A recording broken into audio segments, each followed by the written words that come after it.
Hello, I'm Dr. Larissa Tracy, and welcome to Medieval Mischief and Mayhem.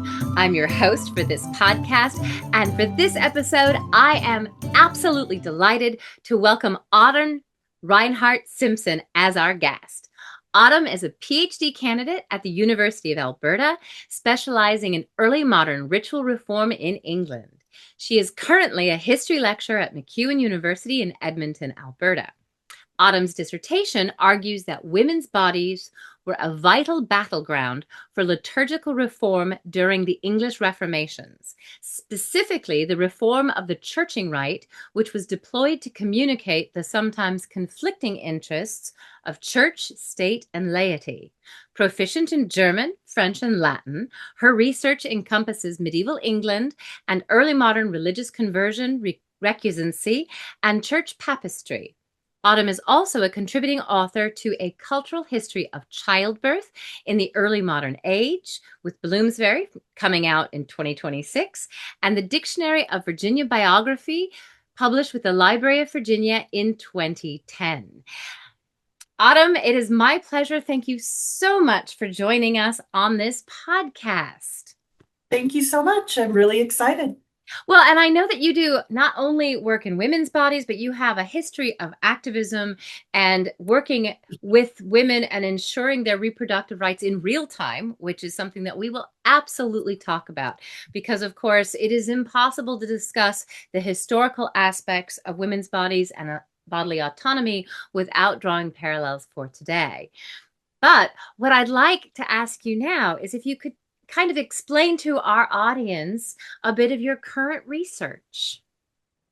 Okay, this is where you'll probably have to stop me at some point because, like all good academics, I love to talk about my research. I always love that question when people ask me how the dissertation's going. They think I'm going to hate it. I love it.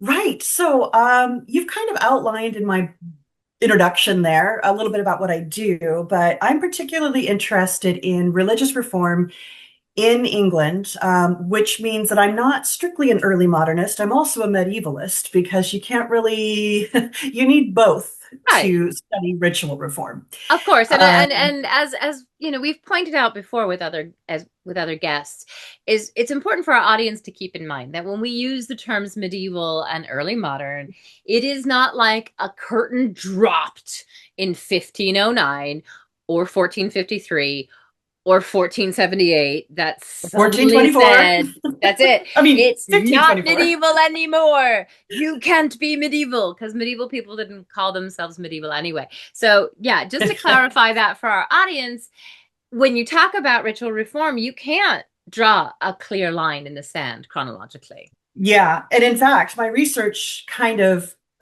starts way back in 1100. Even though that's the period I'm least conversant with. I am not an early medievalist. I'm not even a high medievalist, if we're going to use these terms. If anything, I'm a late medievalist / early modernist. But again, these are terms that just some dude in a room came up with. I didn't sign up to it, so I get to ignore it, which thankfully is sort of what we do in universities these days anyway, even if class listings haven't caught up. So yeah, I'm interested in ritual reform. Which has happened throughout time. It didn't just start with the so-called Reformation, which, by the way, I use the plural Reformations, a la Mary Wisner Hanks, because I do think it's important to recognize that this was not just one movement. Right. But nor is that period of reform, church reform and religious reform, only one moment of time either. Right. Right. And, it's easy to look backward and talk about these things in this way. We talk about the dissolution of the monasteries, this, that, and the other thing. And in reality, these are processes that took years and years to sort of get rolling and develop and become whatever they became. So, it's part of historically, or thinking historically, right, to sort of understand this, that looking backward, we have a very, very different perspective on these things. So, yeah, in particular, though, I'm really interested in women and religion and religious reform, but in particular, lay women, especially lay village women. Okay, so now can So, you explain, because the audience may not be familiar with the different categories of either religious figures, religious yeah. practitioners. So when you say lay women, can you explain? Yeah, thank you. I should elucidate that. Yeah, so lay women are basically women who are not nuns. So they're everyday people that don't have a religious vocation, which is kind of funny because even nuns are actually considered lay women. Go Really? figure. Yeah, Okay, I did not because know they're not that. ordained. Oh, So, I but see. Okay. in the vernacular, though, we tend to refer to lay women as women that aren't nuns, right? Right. Um, so non-religious, which also is another term that is really contested. Technically, I'm in religious studies because that's where I get my theory, which for people listening or watching is not theology. It's the academic study of religion. Um, but the word religion, even at this time, did not have the meaning we ascribe to it today. If you said someone was religious, you were saying they were in orders, they Right. were a priest, or they were a nun, or they were a monk. So yeah, so we could just say not non-religious women, which will sound really funny to us today. Because, of course, Um, a lot of modern audiences would take that to mean that somehow these women were not spiritual, that they were yeah, somehow not adherents to the religious devotion. But really, all it means is that they did not take actual orders. that's right. Yeah, they're just the baker's wife, whomever. So and the reason I'm interested in the villages, I don't entirely stick there. I do go into London a bit, but I like the villages because I think that what's really unique about this period, or maybe I shouldn't even say unique, it's not terribly unique, but what's interesting is how uneven reform was implemented. So when we think about the Reformation, we tend to look back and go, Henry said, screw you to the Pope, and then everybody became Protestant, right? And then Yeah, and they Martin had Luther nailed the his 95 Theses. 95 arguments on the door of Yeah, Wittenberg Cathedral, and which poof, did not happen. poof, we have Protestants, which Yeah, and I mean, I, even that moment is a manufactured one, right? It didn't actually happen. So, which yeah, is an interesting point, because I have seen this, of course, even in the modern political discourse, where people have argued against protesting in churches, and especially when people went into a church to prevent people from being forcibly detained and deported and essentially bullied by ICE. And somebody pointed out, well, you're Protestant, literally protest protest. can't. Yes, that your Yeah. religion is entirely based on the idea of protesting against church corruption. So, And it says something that they embraced that name because originally that was a pejorative, right? right. To call someone a Protestant.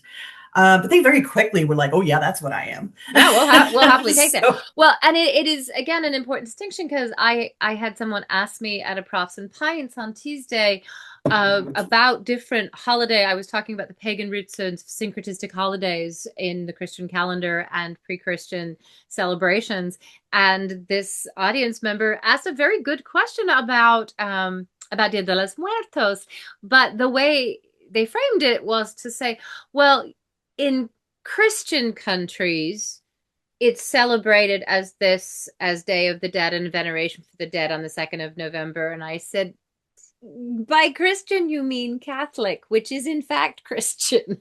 But there are many people who don't recognize that. Of course, Catholicism was the first one, but mhm. the divisional evangelical religions now split off from that. So when we talk about Protestants, that's what Yes. we mean. And a lot of people in modern context don't actually realize that. They see Catholic Yeah. somehow as not being Christian, but it There's is. a reason for that too, Yes. which I'm sure you're aware of. But But there share, was please, because plenty I'm of sure the audience is going, really?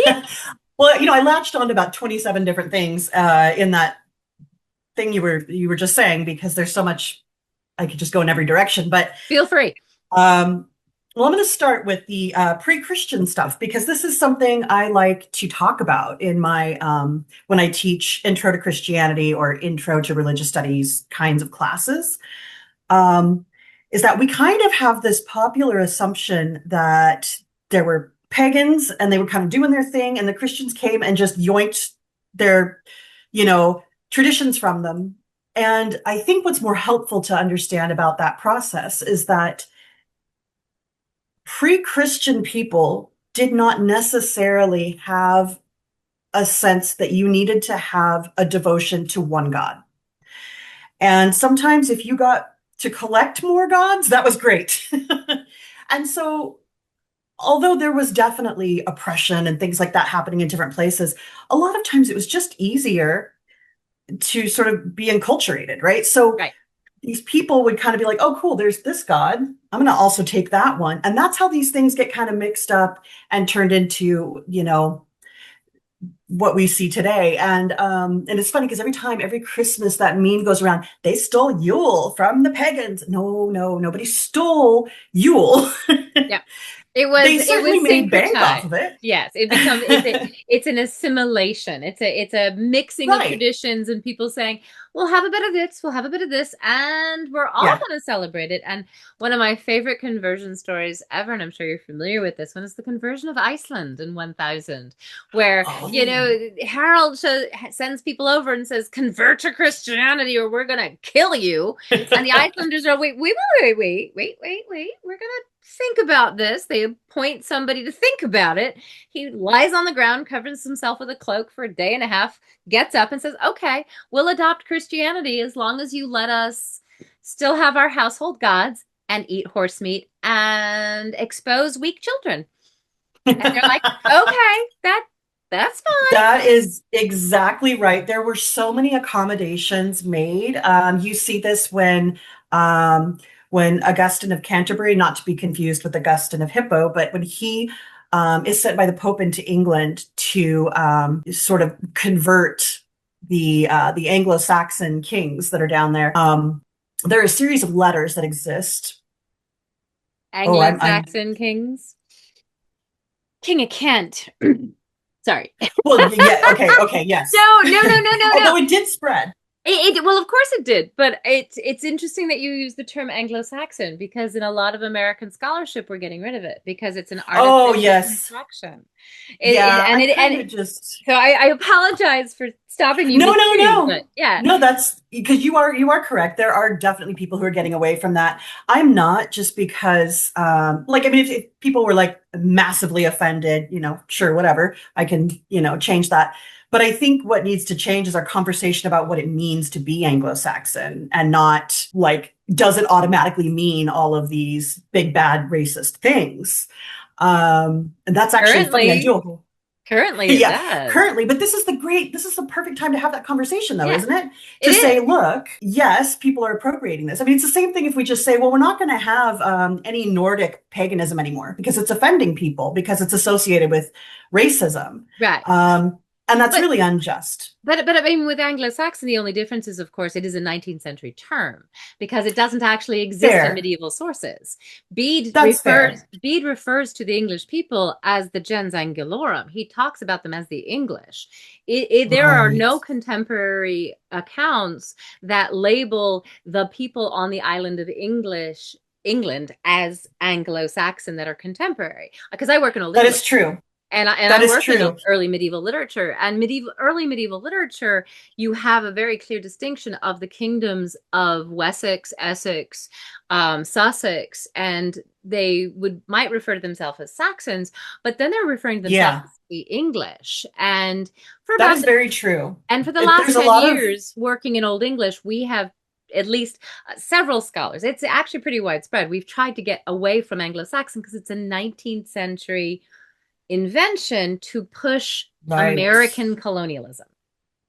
That's a good point. That is a really good point. And it's true. Like, naming was so fluid. I mean, yeah, people would refer to the Angles, they would refer to the Saxons and all of that. But yeah, absolutely. Anglo-Saxon is like Judeo-Christian. It's totally, Which, yeah, which as most of my Jewish friends would say, there is no such thing. You are either no. Jewish or you are Christian. Well, You not are only not that, Judeo-Christian.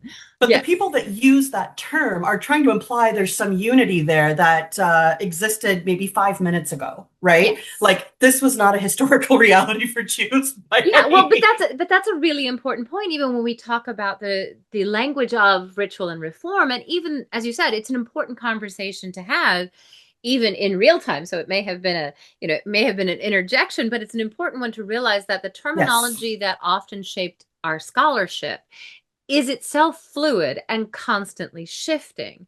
And particularly the modern American polemic regarding religion, very much Christians want to say Judeo-Christian.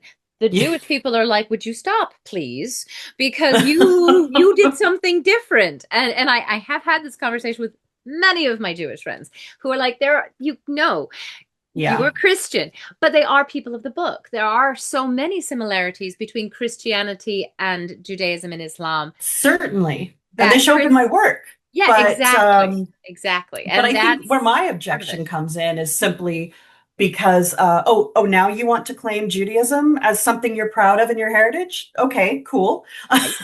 Right? Because Know? you didn't always. And Yeah, well, and it's always they would have amusing been to me. horrified. And it's always amusing to me when people talk about the Christian Old Testament as though it is the Torah. It is not. It is the Christian No. translation of the Torah and some of the other books of prophecy, but it is not the actual Torah or even the Tanakh. It's not the Yeah. whole body Yeah. itself.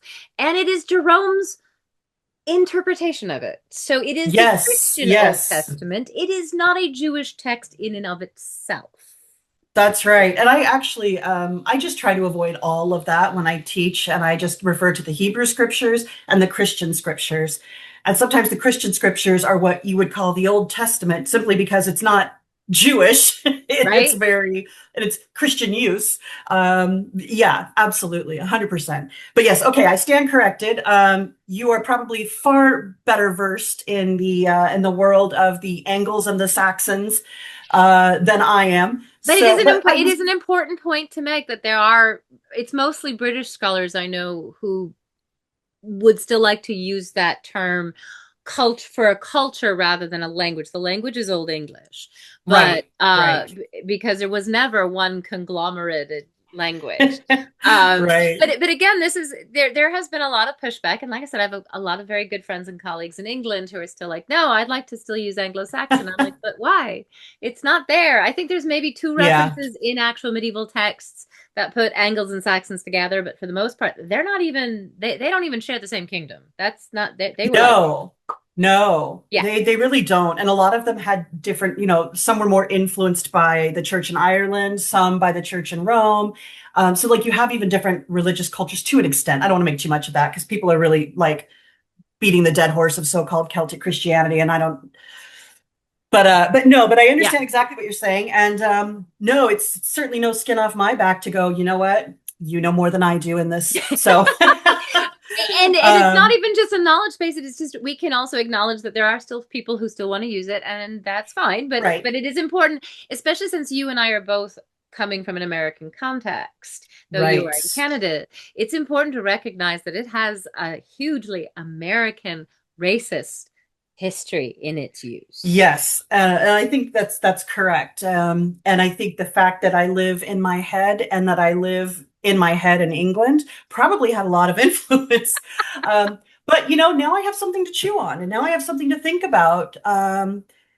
But anyway, going back to what I was saying, now I'm going to call Yeah, it in English. I'm sorry But because I completely that was like no, a rabbit that hole. I was apologize. awesome. Went through, but That's it is an awesome. I think it's important it's an important thing to get yeah. back to your work about how religion, much like the linguistic and cultural designations, even our discussions of religion are often based more on our modern Oh, interpretation. entirely. Exactly. So, Yeah, I mean, even I used to be pretty involved in sort of the humanist atheist movement. One of the reasons I sort of am not anymore, I don't have any beef with anybody or anything crazy like that, but is because the entire movement rests on a very 19th century European idea of what religion is and what we're so-called against. And as a historian, it just made it really difficult for me to sort of live in that cognitive dissonance.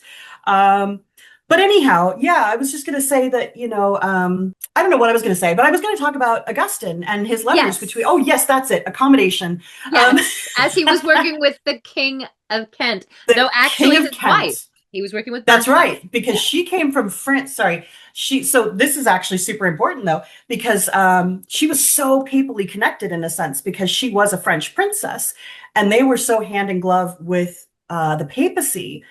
But of course, the English in Kent were needing to be converted. So she was a great agent for that because she came with that illustrious Ottonian background and papal connections and everything. So she was the perfect person to marry this guy and bring Christianity over. But then, the Pope Gregory sends Augustine over, and Augustine is really confused.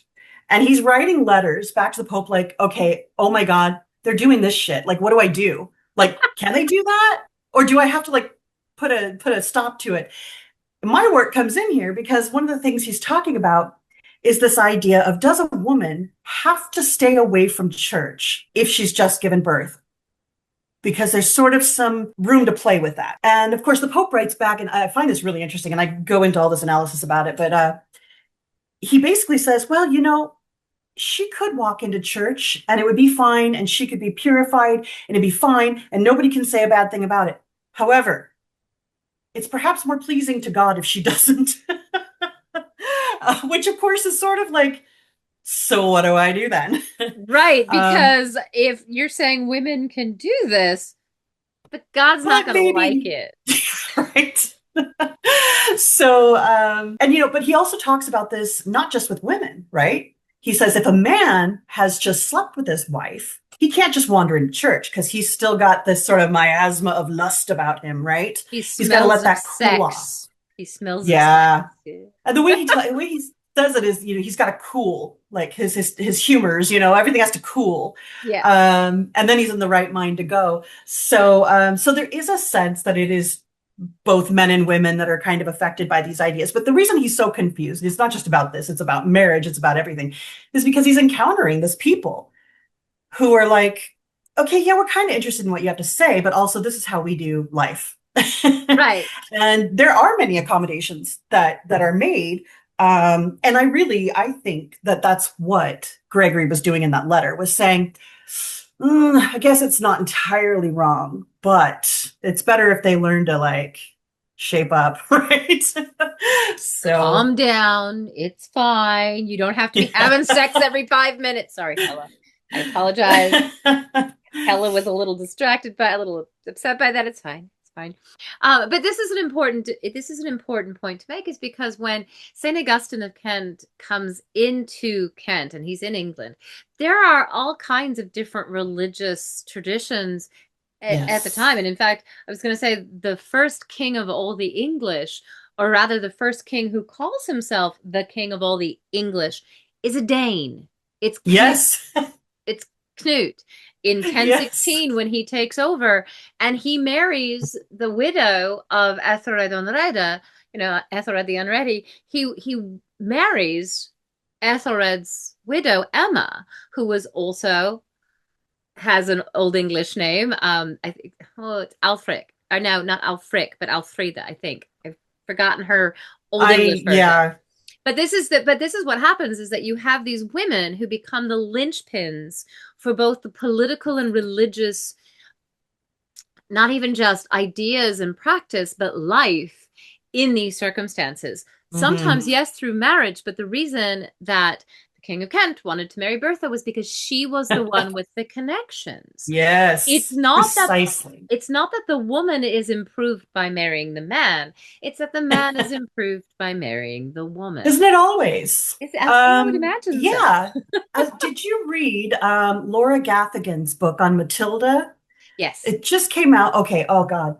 First of all, Laura's fantastic, and I really hope maybe I'll con her into contacting you. She's wonderful to talk to. I would love to have Laura as a guest. She's really fantastic. We interviewed her for Bodies and Being. Not interviewed her, sorry. She did a talk for Bodies and Being. Very nice. And then we met at Leeds and all kinds of stuff. And it was just a lot of fun. But anyhow, she talks about Matilda And I'm saying this, of course, for your audience since you've read the book, but she talks about those kinds of contributions and how Matilda brings the lineage, because William the Bastard was a bastard Right. in the And when very she literal says sense. Matilda, and when she says Matilda, she means the first Matilda of a long line of Matildas. But this is Matilda, Yes. who is the wife of William the Bastard, William the Conqueror, whatever. But Yeah. William the First, his wife, Matilda, as you say, then actually inspires several successive Matildas. Oh, yes. Yes. Her influence was massive. And I love the way the book is arranged, excuse me, which is by body parts.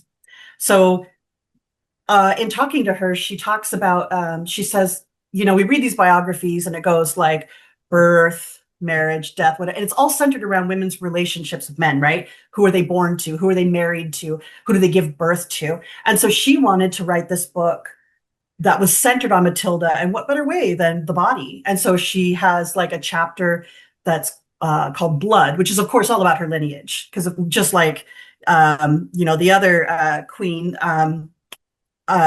Matilda's lineage has that great Ottonian structure to it. So and then there's hands, and she talks about the needlework that she does to make the vestments that the priest is wearing in the mass, which I think a lot of people don't think about it, but she's there, she's present in the Right. mass in that way.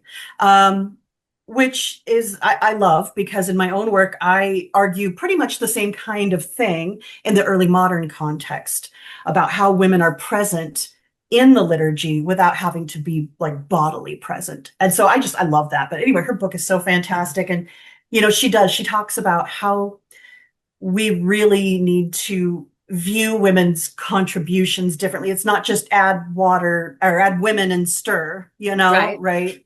Yeah. It's, we need a whole new framework for kind of understanding the contributions, that's more appropriate to how they lived and how they were understood. So So I wanted to ask you about bodies in being, because this is a project that you work on with other scholars who do a variety of different fields and specialties. So can you explain exactly what bodies in being is and how it came about? sure. So myself and Francesca Squiteri are sort of the co-founders of what I just call a scholarly collective. And it's a bunch of people who are really interested in scholarship as it relates to the body and the pre-modern period, which I know I work in the early modern period mostly. I'm just calling that pre-modern, even though it's early modern. But so we have, Francesca studies literature, and she does like Old Norse stuff. She talks about bodies and disabilities, as well as like animal bodies and animal human hybrids. That's her particular interest. That's awesome. Um, she's Werewolf. very, very cool. But I was giving a talk at Leeds a couple of years ago with Bettina Bildhauer was the convener for that particular session. And Bettina and I and Francesca just got talking and we couldn't shut up. And somebody kind of, I don't even remember who it was that first said it, but they were just like, we need to just have like a WhatsApp study group. So that became Bodies and Being. And yeah, we have monthly talks. We just have scholars. We definitely need to have you come on. So, we talk about anything related to the body. It can be as tangential as you like. And we also have a monthly colloquium, which is more formal than it sounds. No, opposite is not as formal as it It's less sounds. formal than it sounds. Yeah, it's basically like anybody. It could be a rando member of the public, which sometimes it is. It can be just random friends of mine that just pop in. And then, of course, myself and Francesca, and we just talk about whatever related to, our work. What are we doing lately? Or a lot of times, if we have people popping in, we like to hear about what they're doing. If they're just a member of the public, we want to know why they're interested. So it's just a very informal chat. And we're hoping it'll become a way for body scholars to, just kind of shoot the shit and have a good time. And we are also hosting about a gazillion sessions at Leeds this year. So Okay. the International Medieval Congress in Leeds every year. We just decided to go ahead and sponsor or, convene about 1 million sessions. And we had a really good response to our call for papers. So I'm looking forward to that.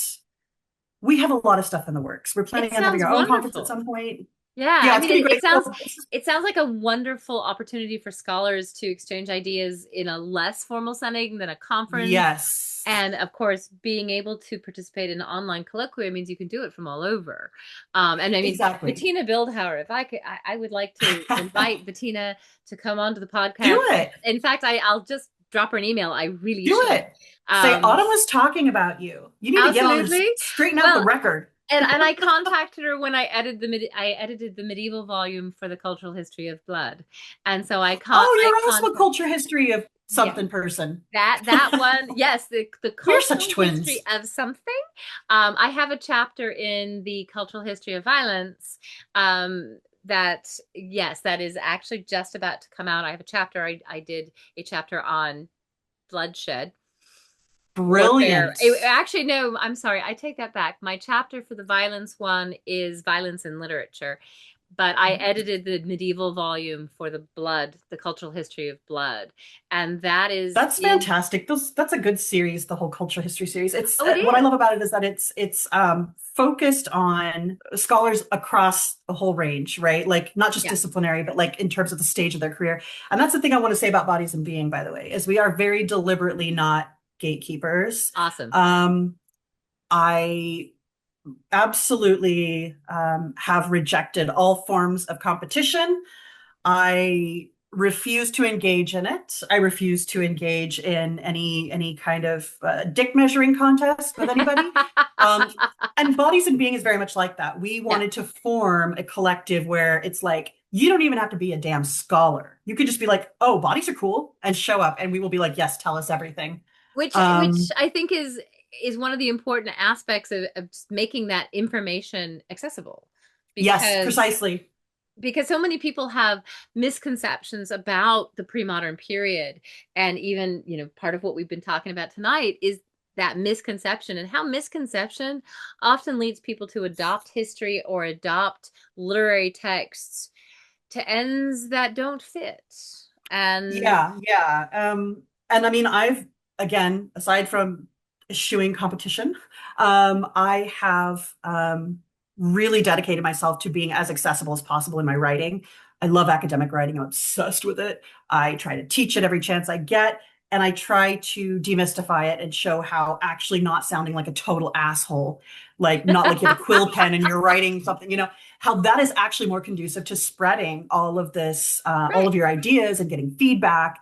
Um, so yeah, I just really want to put it out there for anybody who is interested in this kind of thing, but feels, and frankly, rightly so, feels a little left out because the gates are high and wide. Right. Well, and of You course, just that ram assumption that through them.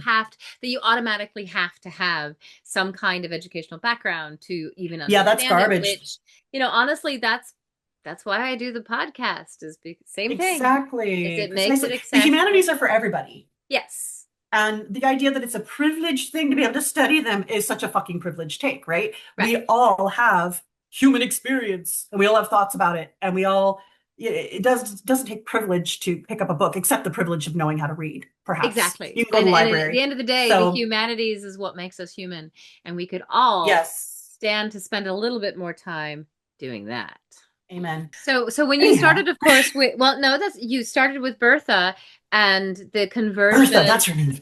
With the conversion and that is 597 CE. So when we talk about Yes. that, I mean, we're talking 6th century. 597 CE is when Christianity returns to England, Right. via Saint Augustine of Kent, but Right. through Bertha's intercession. And then it spreads in the individual kingdoms, in the Saxon kingdoms. And eventually, of Mhm. course, the Danelaw does not take up Christianity really No. until Knut marries Emma. Way lighter. Yeah. And even then, it's kind of Christianity-ish. Right. And it's a mix, and it's an uncomfortable mix. Um, yeah, it is very interesting. The Danelaw itself is just interesting, personally, but this is the era about which I know the least, but which I had to absolutely delve into, to kind of talk about the origins of this liturgy that I'm fascinated by, which of course is churching. It's also known as the purification of women after childbirth, which a modern person is going to hear that and be like, oh, purification. Oh, they hated women. I'm hopefully going to mess that up for you a little bit. But Well, it's a um, very appropriate topic because, of course, Monday was Candlemas, which yes, is, of course, the absolutely. festival. And in my last podcast episode, I explain the significance of Candlemas, which also, of course, gets tied into the festival celebrations of Imbolc, which is on the 1st. And so, Yeah, there's a lot of controversy around that. I don't have a stake in it because I don't know enough about that side of it, but there's so much controversy about whether it's connected to these pre-Christian things or not. But yeah, it's very interesting. What I argue about Candlemas is that it is sort of a paraliturgical season of childbirth. Not Candlemas itself, but the entire story of Mary's pregnancy. So you have Advent, and that's the joyful, expectant, waiting, anxiety. You have sort of those dark months. You have, all that. You have the birth. And then it's literally 40 days later that you have Candlemas. And Candlemas is traditionally known as the purification of Mary. And it goes back to that story about Mary having to take Jesus to present him in the temple. That's why it's also known as the presentation of our Lord. right, Sometimes they'll well, put because they were good Jewish folks. And exactly this is Mary was a good Jewish woman. She needed the purification after childbirth to take her right. good Jewish boy to the temple. And yet you'll have people go, why does Mary need to be purified if she is indeed all pure and wholesome and wonderful and perfect? And of course, the scholars all say, almost to a T, well, she just wanted to be obedient to the Lord. So this makes her a very good example for women everywhere, right? They have to kind of square this whole idea that she goes to be purified. So my work kind of centers around this conversation about whether the purification intended is moral or ritual.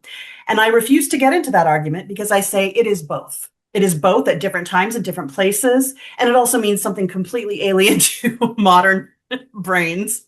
Well, and even Um, even the date itself depends on which calendar you're adhering to, and a recognition that the entire process of the computus and determining the date of Easter is based on the full moon after the spring equinox. So, I mean, if we want to talk about the syncretistic traditions that are involved in that and whether or not it is a physical purification of the body or a spiritual purification right. after the ordeal of childbirth, which I have luckily never had to endure, honestly, I don't think it matters because it is in and of itself a representation, as you say, of so many things.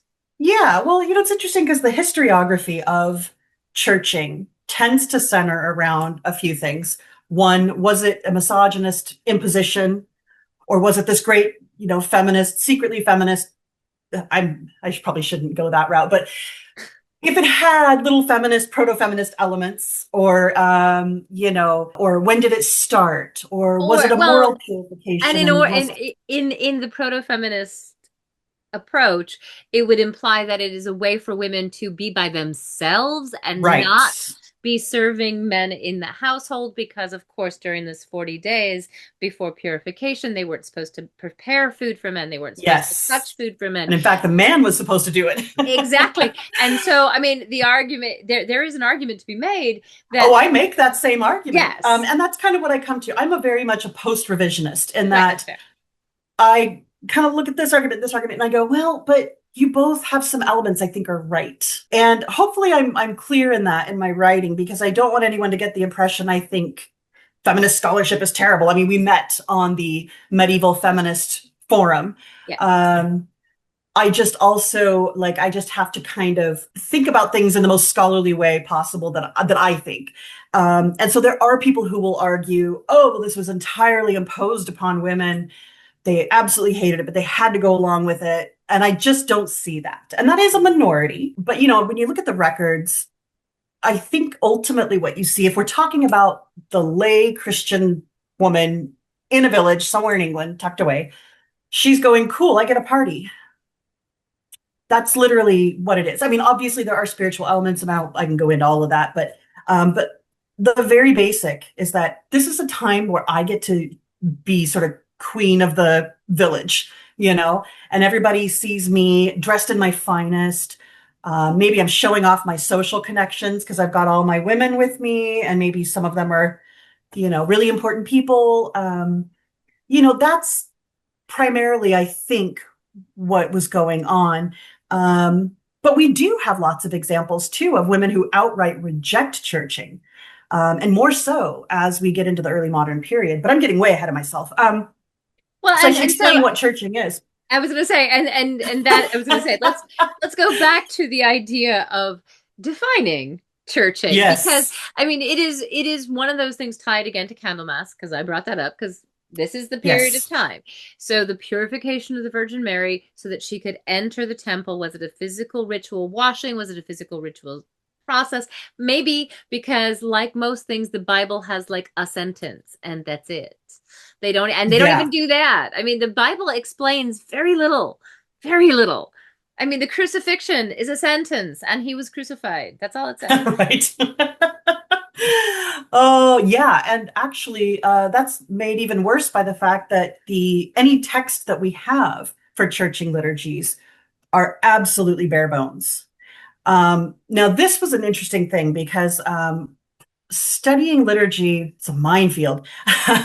Medieval liturgy, it's not like you had a certain way of doing things and then you just spread it to everybody, right? This is how we do the mass. This is how now we always think we do, because they say, well, what about the use of Sarum? What about the use of York? Which, for people who don't know, it just means like sort of the way services are done. Those things existed, but they were so bare bones, and they tended to be used in cathedrals. They required big, giant processions and different things that your average village is not going to have. So what you see with churching, for example, is that all these little accretions come in, little folk elements, or whatever. Localized ritual. Yeah, very much, very much. And that makes it so hard to pin down, so hard to study. Especially if you're trying to get an authoritative view of churching, which I completely reject outright in my work. I don't think there is such a thing. I think it is constantly reinvented by the participants. And I think it reflects the interests of different groups of people, whether it's women, whether it's men, clergy, the state, the aristocracy. Everybody has a different stake in it, right?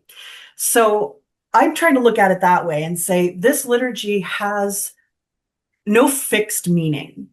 It is very fluid. And And then I try to the go through and liturgy is the liturgy is the process for the religious ritual itself. yeah, and even the social ritual and the political ritual and all the things. It's your So schedule of events. It's your it's a order of schedule of service. events. It is So your the way itinerary. It is your religious itinerary for your ritual. It is your order of service for the wedding. it's I'm your just very poorly drawn map. right. I am just clarifying for anybody who's like, liturgy. What liturgy? Oh, So, sorry. Yes. yeah, that's okay. But Please because poke it's me when I important to need keep in to. mind that, when people think, as you say, when people think about church services, they assume, because now a lot of modern church services are very structured, especially if it's a mass, but medieval ones, it's an itinerary and that's all it is. I mean, really, yeah. I mean, frankly.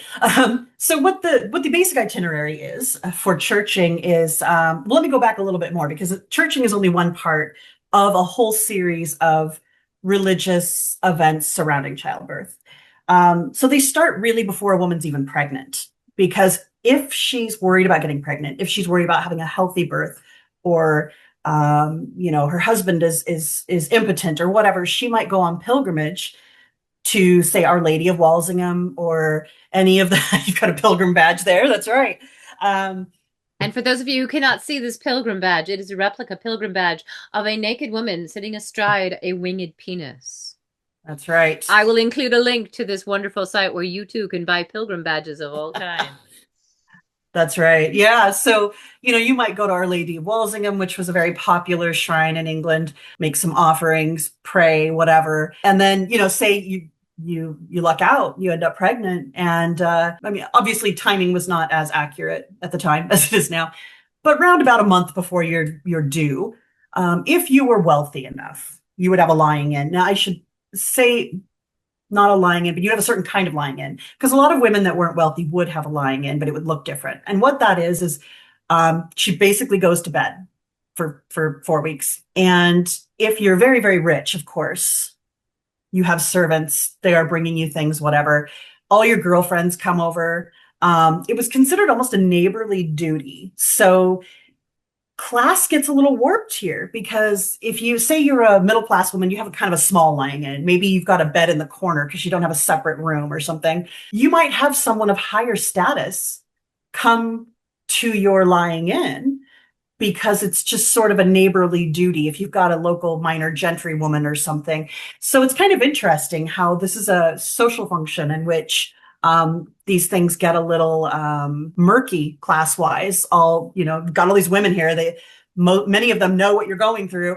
But anyway, the gossiping is what it was called, and the women were called gossips. They come and they tell you like raunchy stories, jokes. They're drinking. The husband is just bringing in the food and the ale.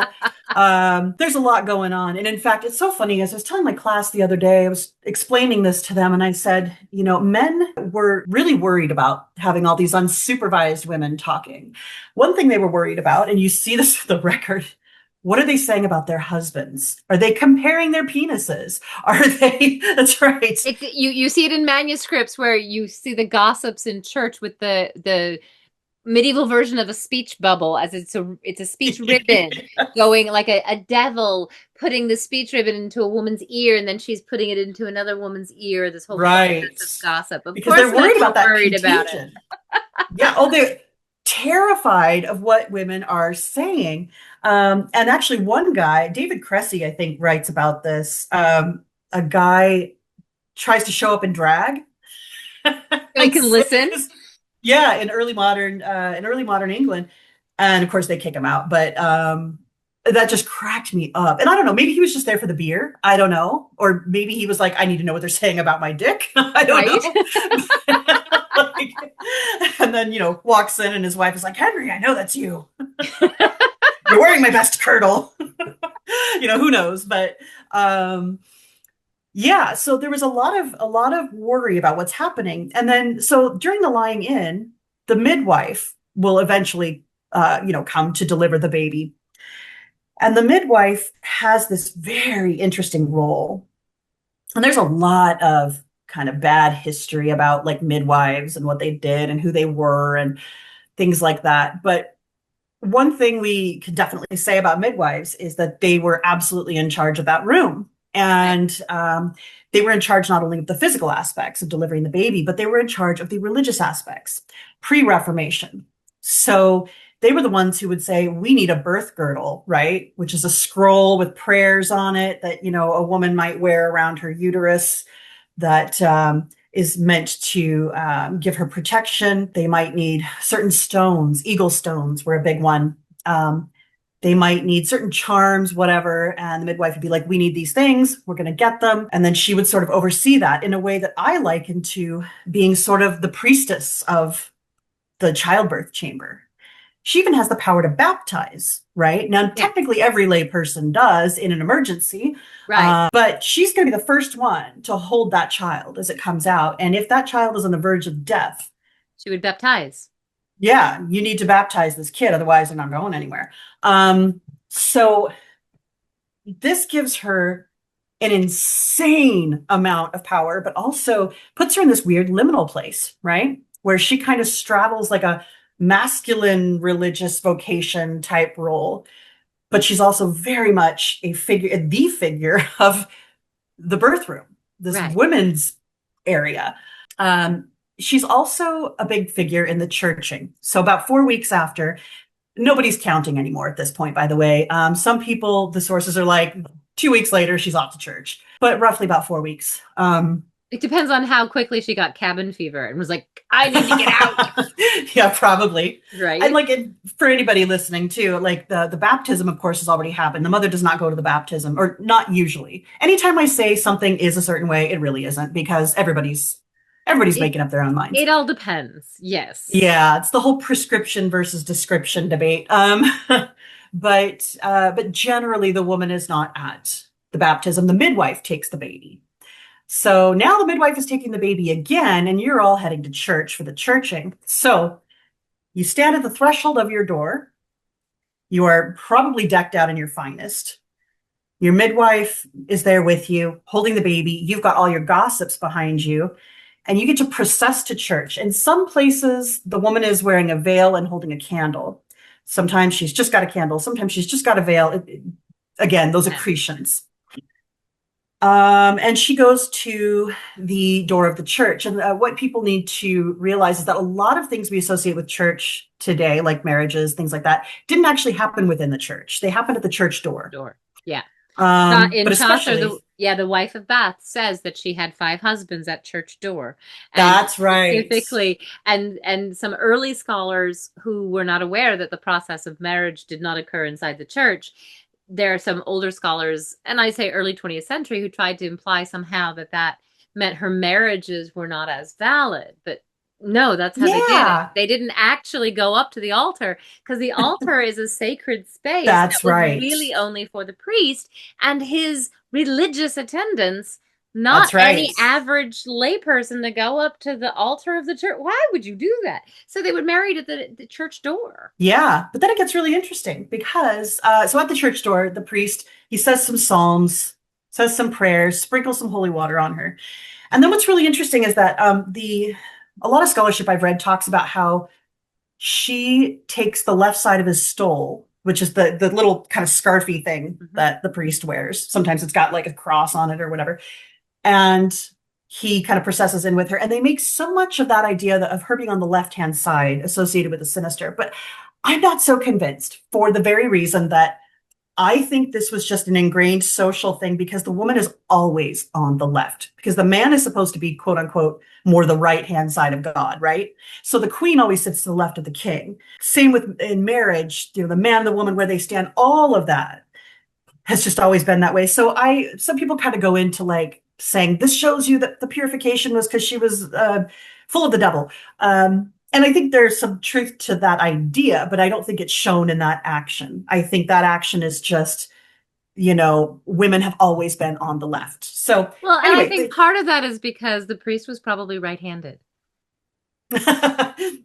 Well, he's not holding her hand at all. So, no. But I meant in terms of what he has to do. She's got his stole, the left trail of his stole. He's got to do various things. And if he's left-handed, that's his dominant hand, and she's in the way, he's gonna hit her in the face. I mean, that could be. I don't think it's hard to say, because again, there's no like stage directions. So at this point, it's just saying that he's leading her up and she's holding on to the stole. And then in certain cases, she's actually presenting the chrism cloth, the baptismal cloth, to the altar, laying it on the altar, which means she's approaching the altar. Shocking. This is a sexually active woman. No man is with her other than the priest, and he's probably not like standing right there. I don't know. And she's approaching the altar. This is fascinating. Now, having just given birth. Of course, she was purified on her way, but still. But it's interesting, because when we think about women and sacred space, we tend to think of these prohibitions, which did exist. But then there's always what happened in practice. And I think it was Catherine French wrote an article in which she talks about the women who had to launder the altar cloths and clean things up, and how they would have been in the presence of the altar quite all a lot. The time. Yeah. Right. And who knows? Again, different places had different experiences, and we just don't know. But I did think it was interesting for that reason. And I've actually centered my own work around the body in this ritual, because I'm obsessed with, bodies and how we interpret them, but also because I think it is the best way to explore how women are thought about, how women think about themselves, all of this in relation to power. And so in this moment, she's quite empowered. She's standing in front of the altar. But to go back a little bit about this purification business, there are people who are really concerned with it, because they kind of read into it like, oh, they're saying all women are susceptible to Satan, or, whatever. after birth, and they need to be morally purified. And some of that did exist. And I argue it absolutely did exist. My main argument, though, is that if we look back at Leviticus, we know for a fact, and this has been said over and over, I'm not original in this, this was a ritual purification, right? This was not a moral, you didn't do anything wrong to deserve purification. The idea for Jews in Leviticus, or I should say Hebrews, quite how we're going to use that nomenclature, but the Hebrews in Leviticus were very concerned with bodily fluids and boundaries, right? Yes. So obviously, bodily fluids happen during pregnancy.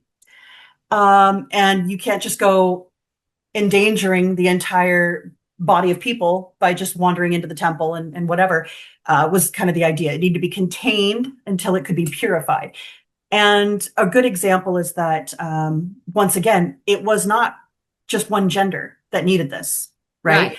Again, men who had sex with their wives, they couldn't just wander into the temple. There was ritual washing that needed to be done. So then we look forward, and what I think happens, and this is kind of a big part of my research, is clerical marriage. Right. So I'm sort of taking the work of a scholar named Paula Ryder, and I am trying to push it into an early modern context. But what Paula Ryder says is that during the Lateran councils, so, during this sort of early and high medieval period, during which there were all these papal councils, they're talking a lot about clerical celibacy because priests were married. Yes. They started before out Lateran IV, before 1215, right. Lateran IV, priests were allowed to marry, and the idea was, well, we want priests to have their own wives, because once they can't, they have other people's. That's why we have the entire genre of fablio, is because the priests were no longer allowed to have their own wives, so they had other people's wives. Yeah, and it's really interesting because she's basically talking about, this priest, he gets married, he has a son, and then he passes the church property onto the son. And of course, the church in Rome is like, oh no, we don't like this idea. Nepotism. And then yes, exactly. Yeah, nepotism, and then of course, Eucharistic theology was developing at this time. And as people became more accustomed to this idea of the body and blood of Christ being actually present in the wine and the bread, they're like, oh shit, but our priest, he has sex with a woman. And then he goes and he consecrates things. That's a very scary thought for some people. So there are these kind of two things moving along there that add to that the idea of cannibalism that was problematic for some people after the establishment of transubstantiation. Eucharistic theology has such a fascinating history. It's just it's so good, but. Like you eat your God every week. I mean, that's how that's meant to work. But as you say, all of these rituals have to change and evolve as the church doctrine changes and evolves. Because as we've talked about in a variety of different episodes about Fourth Lateran Council, especially, but in any of those synods and councils, as the church is trying to actually determine what it fucking believes, and what it's how its practice is going to match that, then you have to accommodate the very real world application of it. Because as you say, if priests are married to women and having sex with women's, and then they're touching the Eucharist and consecrating it, and it's literally the body and blood of Christ, all kinds of social anxieties come up with that question of shifting theology. Yeah. So then there's this big push to separate priests from their wives. And Jennifer Thiebel, I don't know if you've read her Manly Priest. Yeah. Oh, love that book. Oh my God, that solved so many connections for me. But she's talks also about the a lovely person. I need to get her on the podcast. I believe it 100%. I love that book, but she talks a lot about the development of that sort of clerical masculinity where, well, I'm masculine, not because I have kids, but because I suppress my desires, right? So that starts to come about. But what happens is now you need a way to sort of transmit, and this is kind of where a lot of my work ends up. You need a way to transmit this new way of thinking, this doxa, this, habitus, this, all of this. You need a way to transmit that to everybody in the pews, or there are no pews at this time, but the metaphorical pews. And one way to do that was to see churching as sort of a way of acknowledging quote unquote legitimate wives with legitimate children, Right. right? So if you had a priest whose wife had a kid, you could deny them churching because, oh no, that's not a legitimate marriage, it's not a legitimate child. So being able to be churched was a way of saying to the community, it's cool, I'm legitimate, child is legitimate, husband recognizes child is legitimate, we're all good. And then what I say basically in the early modern period is that same exact anxiety comes up, but in reverse, and they use churching yet again. So in the early modern period, of course, then we have people who would later be called Protestants. At this point, I just call them evangelicals because it's a long story. But anyway, evangelicals, not in the American sense, just evangelicals. Not Catholic. They're very, sorry? The not Catholics. The not Catholics. The not Catholics. And the not Jewish and the not Muslim. And, right. Yeah. Anyway, so they're suddenly kind of squicked out by the idea of priests not having wives. That seems gross and weird to them. Right. And and as the sort of family unit, so to speak, becomes more and more associated with good governance and politics and all of that, well, then you really need your parson or your minister or your priest to be a family man. Right. And his wife needs to be a very godly woman. How are you going to do that, though? Well, then, obviously, you can't have all the purification elements that are there in churching. And I kind of skipped the big part where I was to get priests to sort of eschew women or whatever. We have a lot of literature that comes out at this time. You probably are much more familiar with it, that paints women as sort of contagious and disease-ridden and gross and morally bankrupt.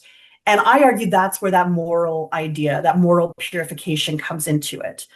But you get to these guys, the evangelicals later on, and they're going, actually, sex is not polluting, and it's a normal part of marriage, and the priest should be able to have a wife and have sex with her and have kids.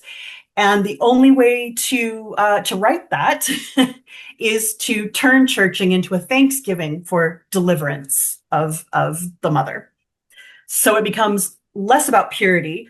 And you see this in lots of the polemical writing of the time where people are outright attacking the Virgin Mary, like calling her, I had a great quote that I put in there. Now I can't remember, but basically calling her a whore. And it's because they're trying to bring her down a notch, right? They're not liking this idea of having this pure womanhood ideal, because that's not the ideal anymore. Right. Now it's the pastor's wife. Right. So I argue that's, the state gets involved. Everybody gets involved in crafting liturgy. And obviously the state gets involved because in England, the state and the church are the same thing. Right. And communicating the sort of new way of being is really an important part of liturgy. And so I will talk about, how women's bodies are used in this new liturgy. And I actually made a little spreadsheet that I loved, where I sort of chart each iteration of the liturgy as it goes through being reformed. Where is she standing now? What is he saying now? Where's the altar now? Oh, now the altar has actually become a communion table and not an altar because we're getting real Puritan about it for a minute. And, all these kinds of things.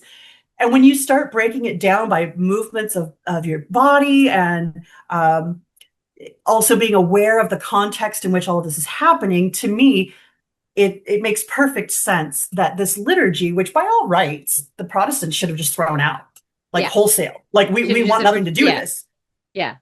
It actually serves a really good purpose for them because it sort of enshrines the wife and the family and all of that as part of sort of God's, ultimate. I don't know how to say it, but basically, the home being where you learn about God. It's the ultimate ideal instead of and it's where you learn all of your religion. You learn it from your mother at home. It's that's right. The mother, and it's all taught at home so that you can be instructed in the ways of the priest. And of course, as the pastor becomes this family man, it's mirrored in his relationship to his congregation as well. Exactly.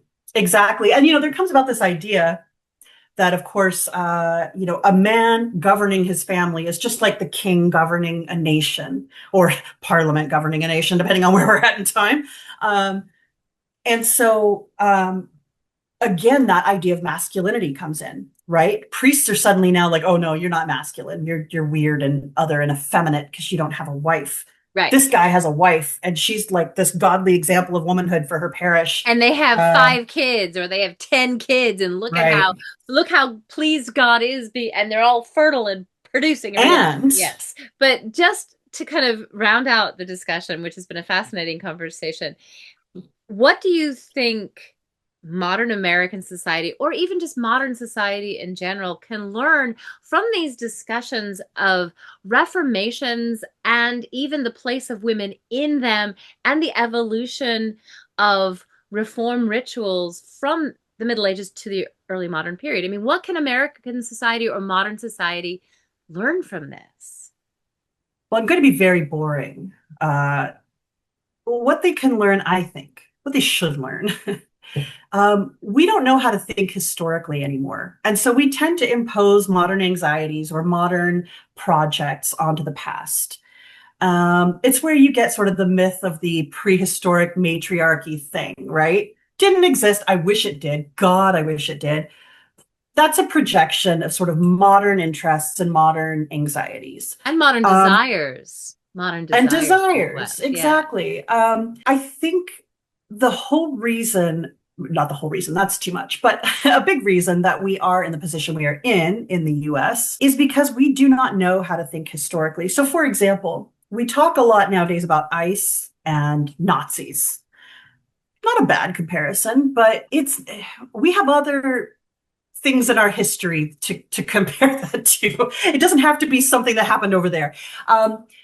Slave patrols. Meaning in Germany. Yeah, I mean slave patrols. And right. the slave patrols that were essentially designed to round up anybody who escaped. I mean, It is the same basic and idea. The obsession with property. We have that inheritance.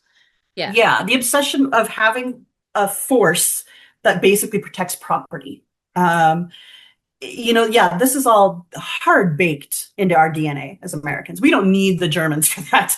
But also, on the other side, people who say, oh, it's not that bad.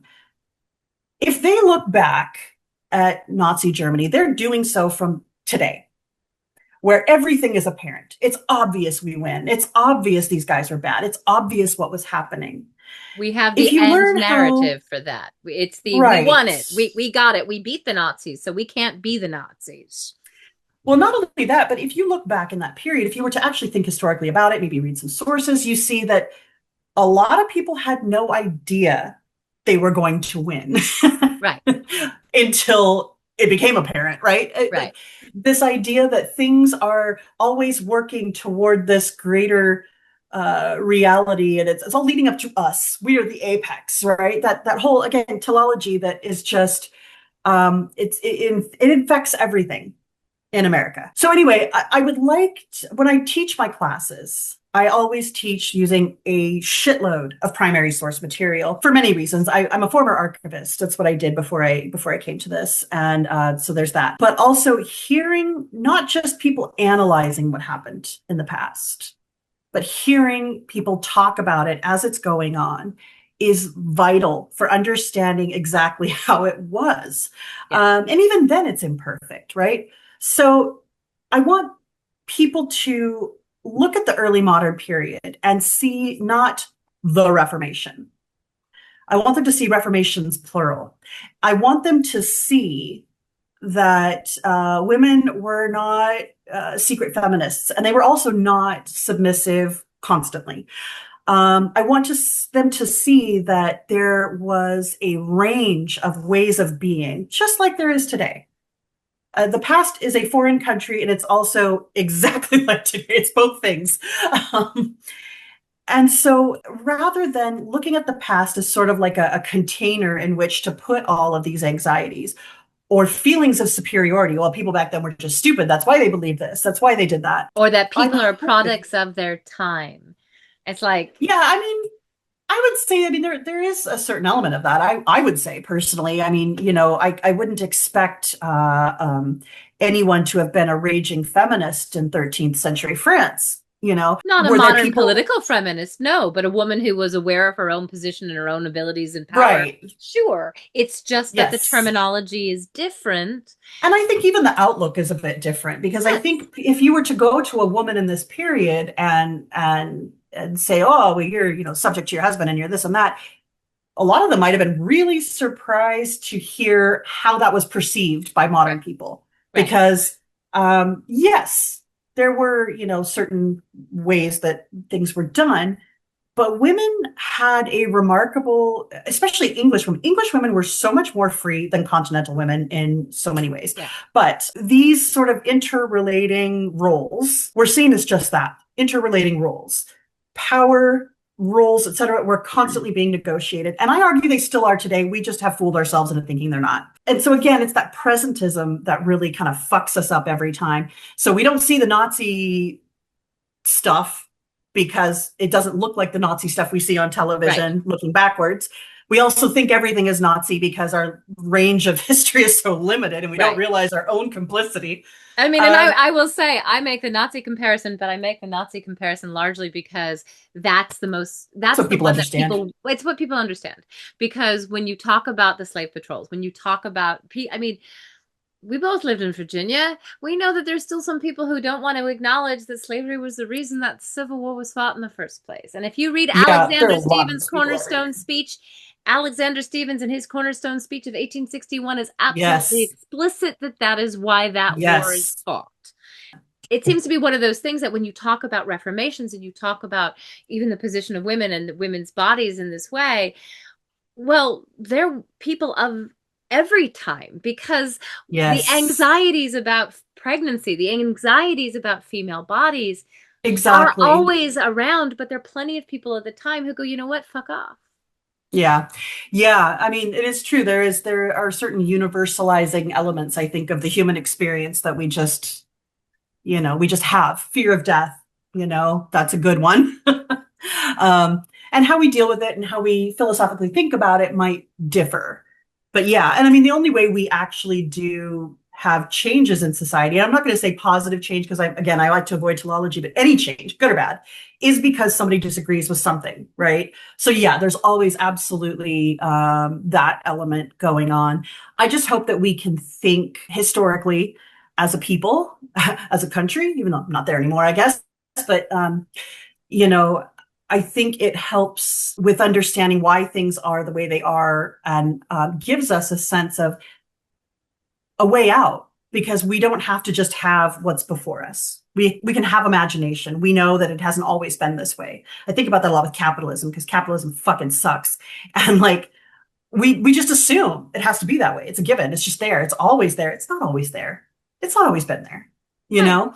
So to have that imagination, I feel like we need to be able to think historically and see how different people of all different times have confronted various different issues. Yeah. So that's I guess primarily what I'd want people to take from it. Well, and also just early modern history is just rad. It's super rad. So read it, study it, talk about it. Absolutely. Well, and Autumn, I want to thank you so much for such an absolutely amazing and wonderful conversation. Thank you. I am Dr. Larissa Tracy, and this is Medieval Mischief and Mayhem.